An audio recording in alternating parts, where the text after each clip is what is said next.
All right, y'all, cooking with Andrea Speaks TV, back with the finished product. Okay, y'all, so this video was all about oven roasted vegetables.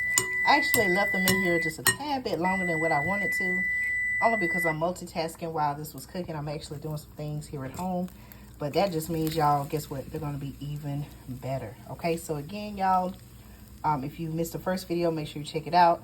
I took some carrots, baby carrots, cut up some red onions, green bell peppers, and some Brussels sprouts. Drizzled them with olive oil and some salt-free garlic herb seasoning. Roasted them on 400 degrees for a little over 30 minutes. And as you can even see right here, see, this is what you want, y'all. I'm going to use this little spatula. You want to be able to cut into your carrots, okay? That's how you know that it's done, okay? I'm about to add this with my other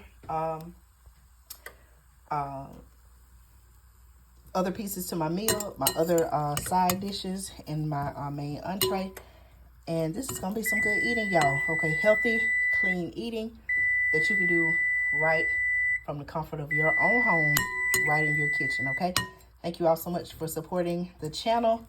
Thank you so much for supporting Cooking with Andrea Speaks TV.